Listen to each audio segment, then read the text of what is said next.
Greetings and blessings, everyone. This is James Thomas from the BlueStar Spiritual Group, and this is the BlueStar Spiritual Podcast.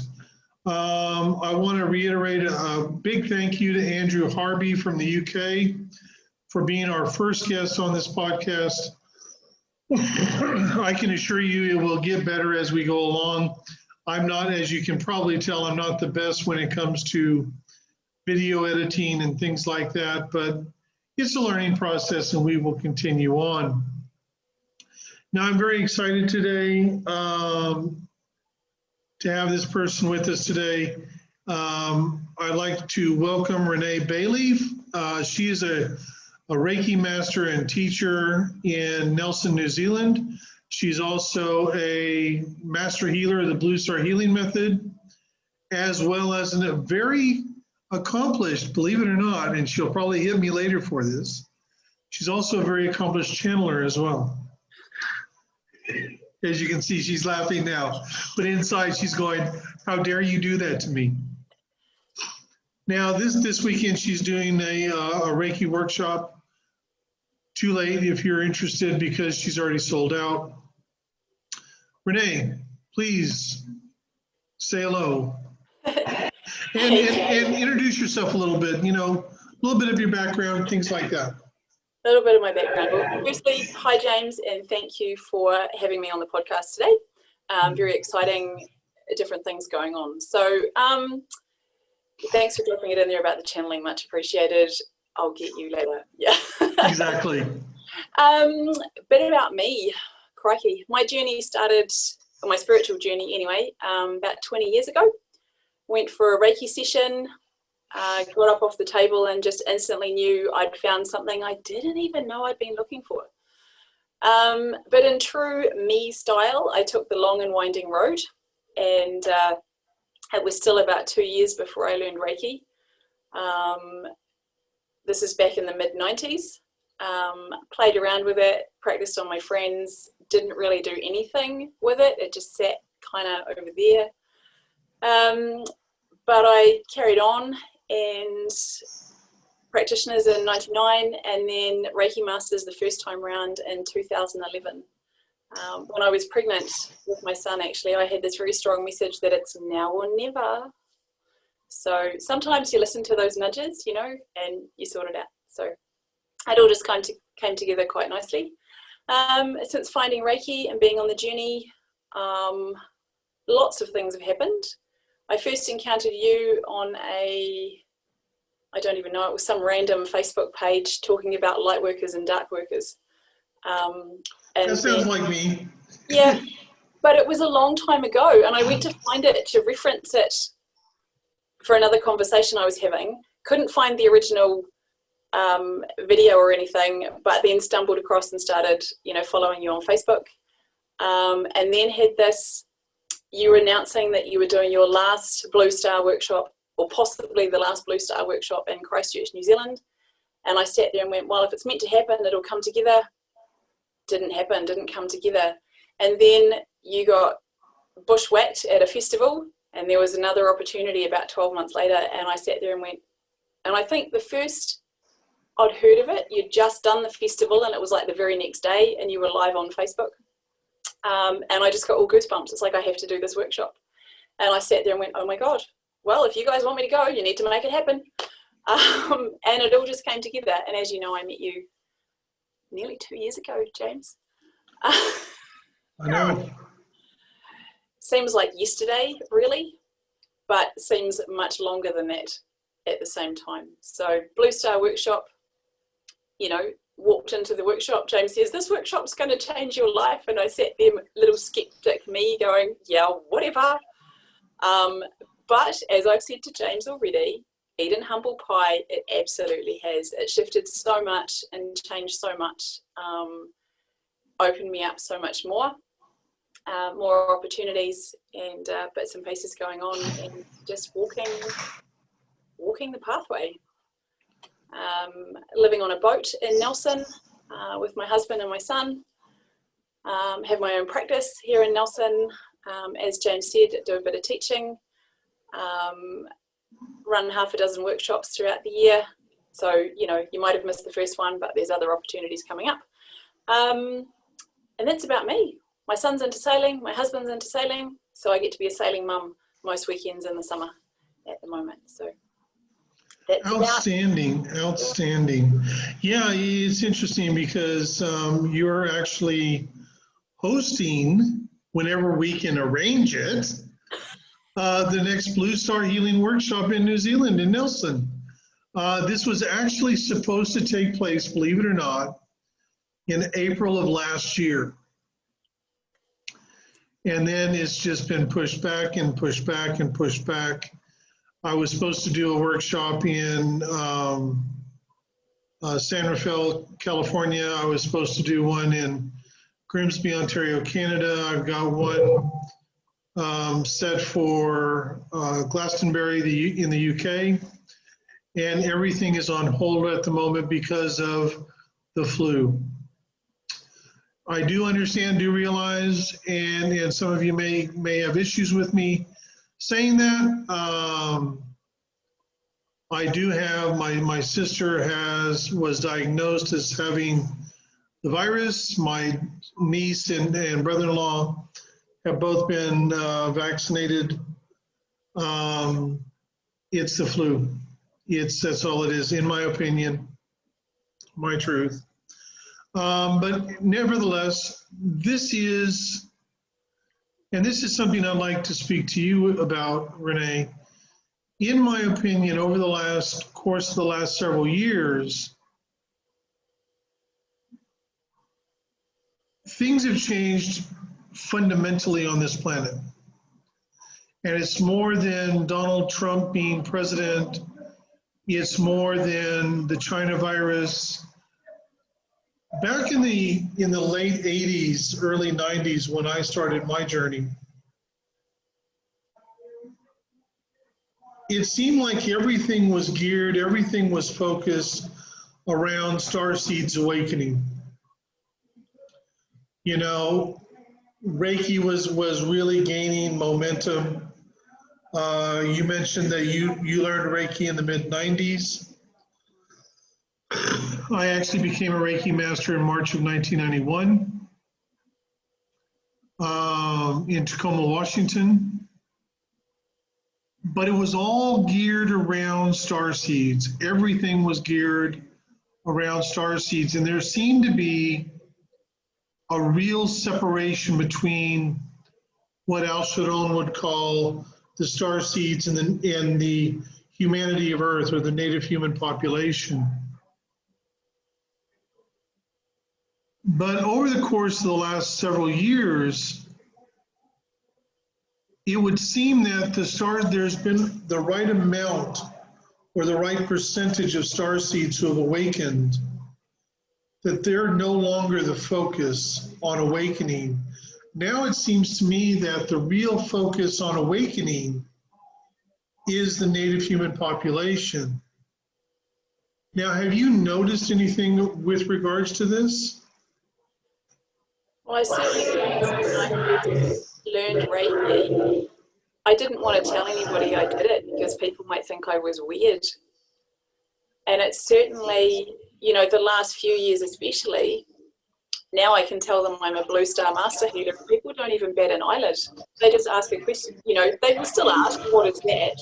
But there's not that, oh, what do you mean? It sounds all a bit, you know what I mean? There's so much more that's out there. There's so much more acceptance of stuff that used to be seen as being really far out there. So I think there's been a real shift in people's awareness that things aren't as out there or witchy or voodoo or whatever term they wanted to put on it as what they used to be, which has been really great, actually, because I love sharing, you know, the gift of energy healing in whatever form that happens to take. God, there's so many modalities out there, but it benefits, you know, the energy body and the physical body, and the more people that can be a part of that, the more they grow, the more they expand, and it ripples out, and so on and so forth. But it's that whole, there's been that real shift that things, you know, like what we do, are not seen as being weird or really bizarre like they used to be. You know, I agree completely with that. And I mean, to be honest with you, I now hear of Reiki being used in hospitals. Mm. You know, so there's been a whole complete fundamental shift around Reiki anyway. Absolutely. I mean, usually, you know, when you talk about channeling, then that's the woo sector, you know, Yeah. but There's still an aspect of where we're out there, but well, there certainly is, not but what it was. yeah, Not what and it the was. thing is that with the, especially the healing modalities, that's become much more accepted. I think my big thing for me is the fact of, and what bothers me the most is this mentality that if you are into spirituality type things, something's wrong with you. Or if you don't believe a particular religion or spiritual path, something's wrong with you. There's always been this mentality that I've had to deal with personally. You know, if you're not a Christian, you don't believe in God. Mm-hmm. And it's always bothered me because it's like, although I grew up as a Christian and I came from that world, and to be honest with you, when Janice and I travel, and we've traveled all over the world, one of the first places we check out is the church or the local temple or the local mosque or whatever. But it's like, I don't believe in religion and stuff like that. I'm a massive believer in God or source, you know, whatever word you want to use for it. So there's a lot of misperception. And then, of course, now we're dealing, and it's not to the same extent, say, here in Australia where I am or in New Zealand. And so it's not quite as bad as it is in the UK or in America and Canada. But the whole cancel culture situation, and do you feel that that is kind of an attack on spirituality in general? In your opinion? I'm not sure I quite understand the cancel culture that you're talking about. Well, I mean, the cancel culture is basically this situation that, all right, to give you an example, just an example, and you know, I'm not trying to make this about Donald Trump or anything like that. You've got Lucius Linwood, who's an attorney who is very focused on law and order and stuff. He's filed several lawsuits with regards to the US election and the fact that they were manipulated and stolen and so on and so forth. He is never, as far as I'm aware, he's never been an attorney under Donald Trump or for Donald Trump. He's basically just, he has seen what's gone on and has decided to stand up against it. The state of Georgia, which is where he's born and raised and where he lived most of his life, is now trying to disbar him because of those lawsuits. You've got Facebook and Twitter who are, I mean, like, to give you an example, my own example for myself.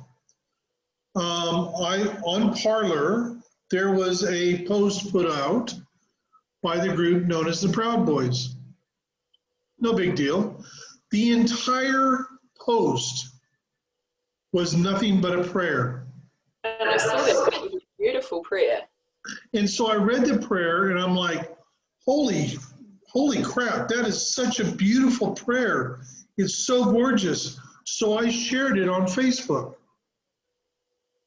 I didn't even think about the fact that the Proud Boys had posted it. It was like, this is an incredibly beautiful prayer, and I just wanted other people to see it. So I posted it on Facebook.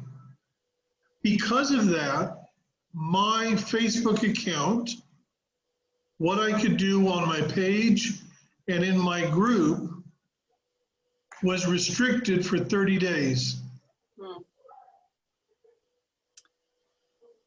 So you're talking about basically people speaking up and then being shut down. So it's an either or. You either have this opinion that goes along with the mainstream narrative, or you're shut down on the other side. Correct. And your original question, have you been seeing that in New Zealand at all? not quite to the same extent, I don't think, to as other parts of the world. Right. But there has been a little bit. Those that are speaking up, probably not to the same extent as, you know, the equivalent of trying to have a lawyer disbarred, but there's certainly been other people with their, you know, being restricted on Facebook because they've said something that goes against the current way of thinking, or the current way they want us to be thinking, I should say. And there's just been different, people are starting to find ways to get the information out that don't raise the flags, shall we say, so that it can be shared a little bit more widespread. There's been a little bit of that going on in the background, you know, and certain posts being shared with watch it quick because it probably won't be here for much longer. You know. No, I understand that, and it's for me, it's like it's so very, very sad because, you know, having grown up in the U.S. now mind you, for those of you who may not know, I originally arrived in Australia from the United States, believe it or not, in 1 month from tomorrow, it will be 21 years ago. Wow. So I've been living in either Australia or New Zealand for the last 21 years. Congratulations. Well, I mean, it's amazing being able to have the opportunity to experience and do something so radically different. And when I say radically different, I can assure you, I mean that wholeheartedly. You would think coming to Australia, which is an English-speaking Western nation, would be fairly simple. It took me a year to acclimate to being here in Australia. It was a much easier transition to New Zealand, but boy, howdy, it was horrendously hard when I first got over here. So, as many people know, Donald Trump, since the election has been, or since the inauguration, has been mega quiet. He's been very, very quiet and hasn't been saying a whole lot. He's put out a few statements. But even at that, he did interviews on Fox News, OAN, and Newsmax, which have all been blocked on YouTube. Can't watch them on YouTube. And the Democratic Party is now trying to find a way to eliminate Fox News from all cable TV in America. Wow. I mean, it's gotten that crazy. Now, it's going to be interesting because this weekend is CPAC 2021, which is a conservative gathering that happens once a year. They all gather, they do speeches, have a nice day. And Donald Trump is going to be like the keynote speaker on the weekend, on Sunday. And you watch, you will not be able to find it on YouTube. Quite possibly. So with everything that's been going on in the world, and you know, with your spirituality and everything like this, what do you feel or what do you see progressing or moving forward here on the planet? That's an interesting question. I think what I've really been feeling the most of in recent weeks, and the messages I get through my channelings, if I could say the word correctly all the time, it would be a whole lot easier. Through the channelings, it's all about holding the light on the planet and holding the highest vibration we absolutely can. other information I've seen from other sources, it's about, in fact, I think it was even a channeling you did with Sananda saying that the darkness is not anchored here. So knowing that it's not anchored here, we have the potential to make a difference. And it's about spreading, raising that vibration ourselves and really empowering those that we know and those that we come into contact with to do the same, whether that's through, one-on-one sessions or talking with friends or meeting in circle or however it kind of unfolds. It's about encouraging people to let go that fear and trust in themselves and really step into a space of love. What I see it doing, if we can really achieve that, is that we come back to this unity consciousness, we come back to a oneness, we come back to caring for everybody and not, it seems that a lot of the media narrative at the moment is trying to keep us apart from each other. And I don't mean that just in the literal sense, I mean that figuratively as well. It's about, those who wear masks versus those who don't, those who get vaccinated versus those who don't. And there's all these polarities, those who like Donald Trump, those who don't. There was all this polarity kind of stuff going on, and they're trying to make people make a choice. You're either with us or against us, or you're in this camp or that camp. And I really think the power of love, as cliched as it sounds, it's the power of love that's going to change the world. But we need to be holding together, and we need to be holding that vibration as high as we can to really come back together as one united people, I suppose, or one united planet moving forward. And I agree completely with that, because, at the end of the day, it's like, I think that there's been a little bit of, and I don't mean this in a sense of like intentional deception, but like, you've got people like Dolores Cannon, may she rest, as she has passed over. She did many wonderful books and everything. I read her books going back to the 1990s and everything. And people like her made it very, very clear that Earth was a school. And on one hand, it is, because it's a school for the humanity of Earth, or the native human population, because this is all about their evolution and eventual ascension. And I know that back in the late 80s and early 90s, I'd listened to a lot of people talk about the ascension and how that's where the star seeds are, all the star seeds are going to ascend. And it's like, it never resonated with me. Why would we need to ascend when we've already done it?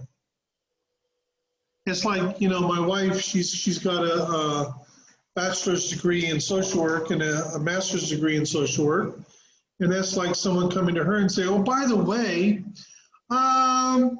we understand you got your bachelor's degree in social work and you got your master's degree in social work, but you got to go back to university and do it all over again from scratch. And of course, she would tell them where to go jump off of, but at the end of the day, that's basically what it's like. And so through a lot of discernment and everything, it was like, wait a minute, what are star seeds actually here to do? To be living examples.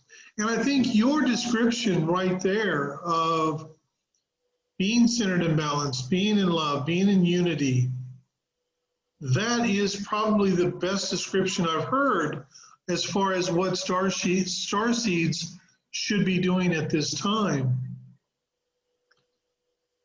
It's like I look at this world and I see potentials. I see possibilities. And I have hope for the future, but it'll be close. And it's like, I think one of the interesting messages that have been coming in from the guys upstairs for a while now, and this has been coming in our in the channeling classes. This has been coming in a lot of different ways and forms. is the fact of the outcome is already assured and it's already known. It's a matter of getting there for us here. And of course, on the other side, you know, they'll know things and they'll see things and experience things, and it takes a while for it to filter down into our reality down here. Now, I got to ask this question because I know what I'm experiencing. How's your sleep going? Rubbish, to be honest. I even had, we were camping in Picton for the weekend. My son was in a sailing regatta, right? So 2 days of racing. So we get to Picton Friday night in a campground, and I must admit, I didn't fully think about it. Still set my rules before I went to bed like I normally do. Ran the seekers around the property because it just felt like it was the right thing to do. I didn't sleep Friday night. I say I didn't sleep. I certainly didn't feel like I slept. I'm aware that I dozed, maybe, but the dreams were so bizarre and so vivid. I even woke up the next morning going, I'm sure that car was blue yesterday. Why is that guy sitting in his red car at 7 o'clock in the morning? It was blue yesterday, I'm sure of it. So my husband actually made the comment, did you find yourself angle parked in a parallel universe? And I thought, you know what? That actually just sums up my night. It was that bizarre. Saturday night, I slept better. I got a solid 6 hours, but still wake up feeling like I've been hit by a bus.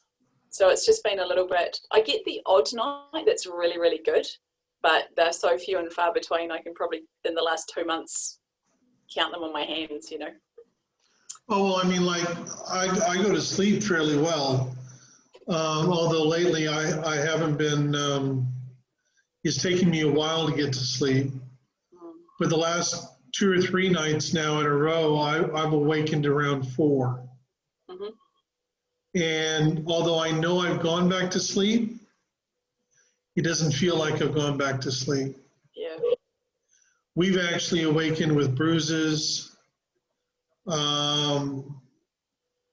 As you know, because I've shared this before, but I don't really see anything. And if I remember a dream, it's because it's really, really important, you know, that type of thing.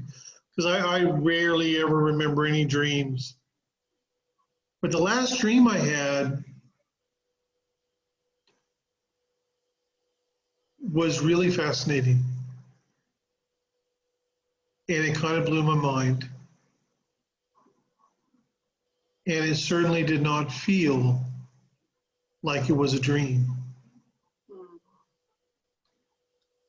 I was literally standing just behind and to the right of Donald Trump. And I know it was at Mar-a-Lago in Florida, and my left hand was on his right shoulder. And I was like giving him energy, and I was giving him support, and I was transferring information and particular energies into him.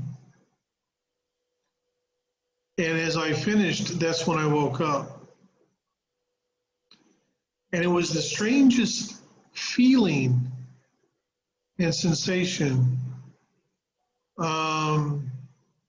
I've heard many stories about Donald Trump. I always found it fascinating how people would go off the deep end about how they hated Trump and all of this. And I'm sitting there going, you know, personally speaking, I neither like nor dislike Donald Trump for a very simple reason. I don't know him. You know, all I got to go on is what I've seen, you know, and I know that because he's participated in a few shows with WWE, World Wrestling Entertainment, Vince McMahon. He had the show with The Apprentice. He's done a few movies like Home Alone and stuff like that.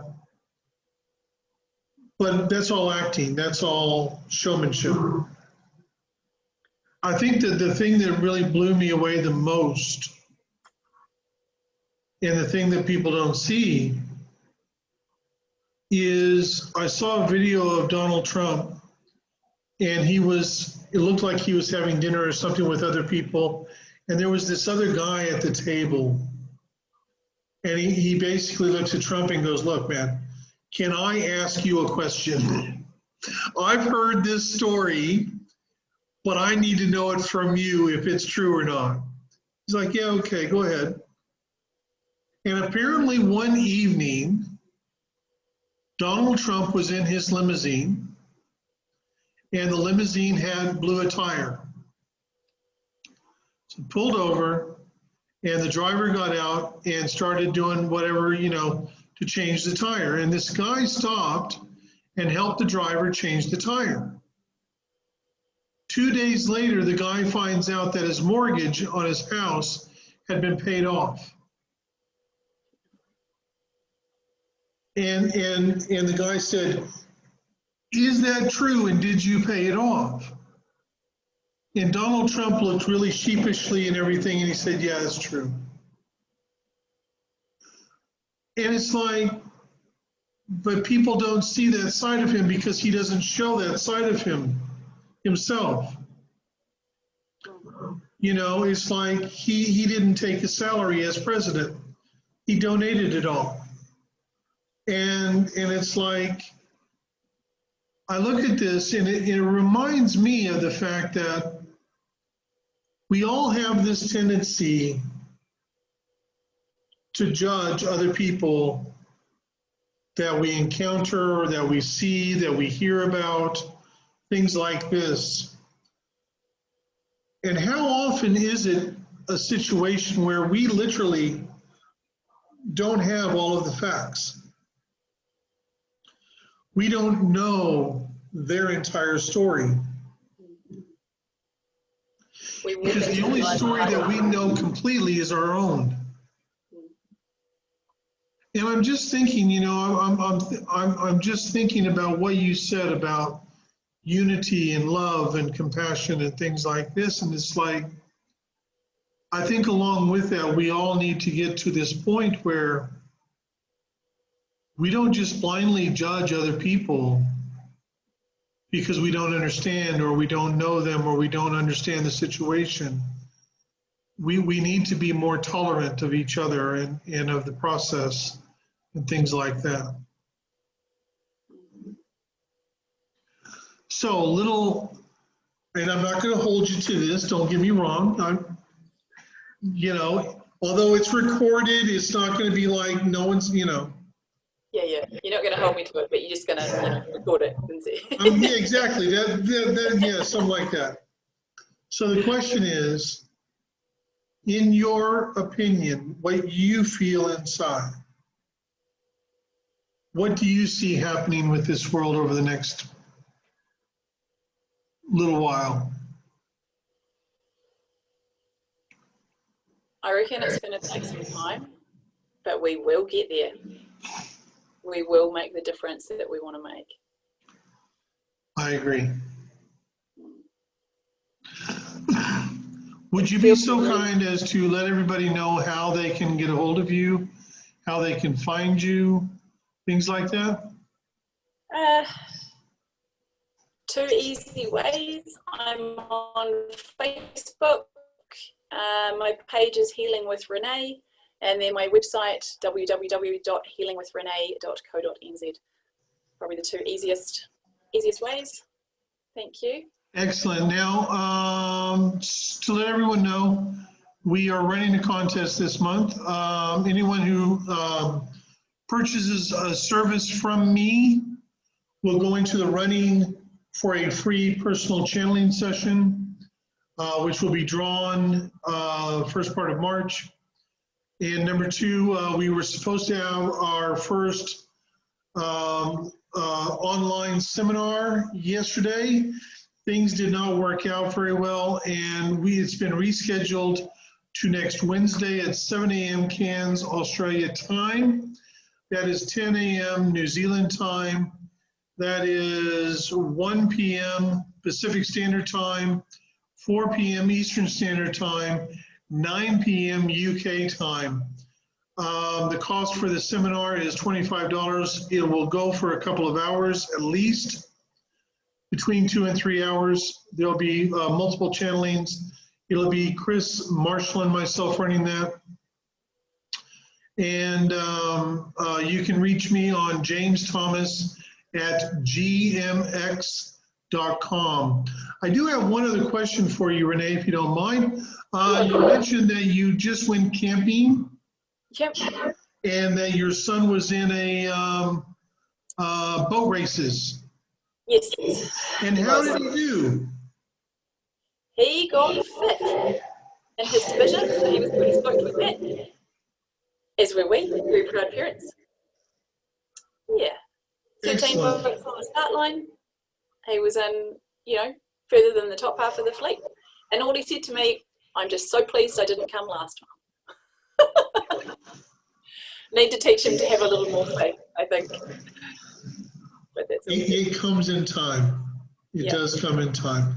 Renee, thank you so much for being on the podcast today.